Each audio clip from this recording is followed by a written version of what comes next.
Hello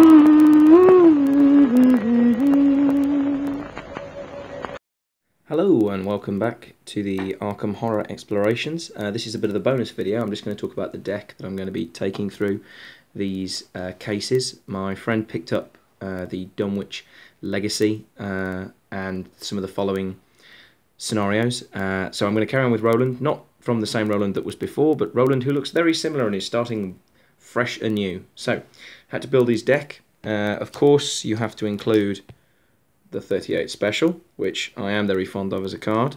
At the very least, it's just a 45 automatic that's cheaper, if nothing else. But obviously it has that clue advantage. And Roland's weakness, which is pretty horrible because of that damn mental trauma when Roland's already only rocking 5 sanity. So if we have a look at the cards that I've put into the deck, I generally am only running, usually we only run one core set, but because I've borrowed my friend's cards, I have doubled up on a single card that wouldn't otherwise be possible, which is the 45 automatic. So running 2 copies of that. The machete, I didn't want to double this up, but it is an absolutely great card if you're playing by yourself because there's not going to be as many monsters. Physical training, dodge, bandolier. This is a new one that people may not have seen from the expansion cycle. 2 cost, fist icon. It's a body slot, gives you 1 extra health, and you can have 1 additional hand slot, which can only be used to hold a weapon, which is obviously incredibly useful for such a weapon-centric deck as Roland's.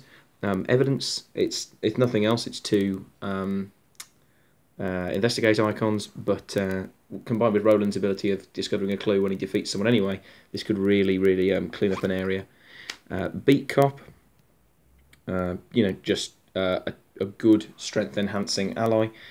Guard dog, again, just something really useful to get hit instead of Roland. And first aid, just because that horror on Roland, with only having 5, a method to recover horror like that is very helpful, although I don't know how often I'll play it. And then he can take seeker cards. I've taken a few.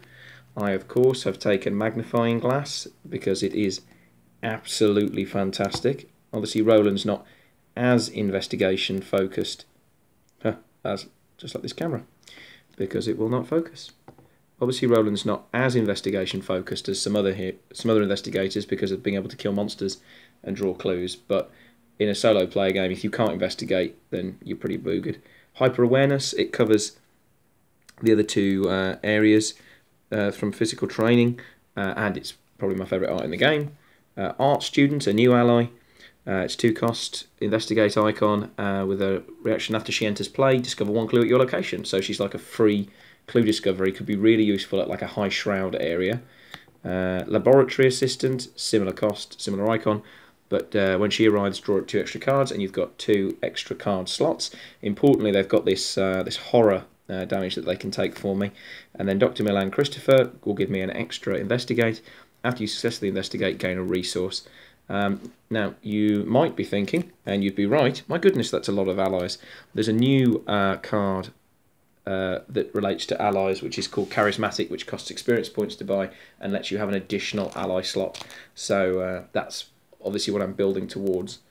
Right, then neutrals. I'm actually going to keep the humble knife. It has been somewhat questionably replaced, 2 copies of the knife please, by machete, which is 2 cost, 1 plus 1 fight, but if you spend an extra action after the test, then you can do an additional damage. Because of the number of weapons that I'm running in this deck, the machete is obviously the better version of the knife, and with the knife being able to throw it away and it being that little bit cheaper, I thought that might be a bit more helpful. Alright, then of course the flashlight, because there are going to be times where I can't just kill something to investigate, and with that extra hand slot from the bandolier, it means that, and it being non-renewable, between flashlight and magnifying glass, I've got some investigating options. 2 emergency cash, because I've got to play some cards, and I don't really want to be spending time gaining resources. I've gone for 2 overpowers, because it's both passing those fight checks are also probably going to get Roland some clues, so why not draw some cards as well. 2 perceptions, because you've got to have means to find clues. 1 guts, because Roland's mental can suffer 1 manual dexterity in the, because occasionally you do have to make fleet checks, and 2 unexpected courages, probably partly to cover though his weak foot skills, but obviously for anything else that it needs to be used on. Skill. Obviously I'm running a lot of skill cards there. Oh, sorry. I for some reason I decided not to pick up Vicious Blow, which is in the deck. Just really useful for that. I don't want to have to do another check here. But if I could, I can easily pass this and beat you to death. So that's Roland's deck. Obviously now there are some new basic weaknesses that have turned up as well. I think it might be more fun to keep those somewhat disguised, but I'm really pleased about them because while obviously they're horrible, they water down the original ones even more. So that's the deck, and now we will begin the first scenario.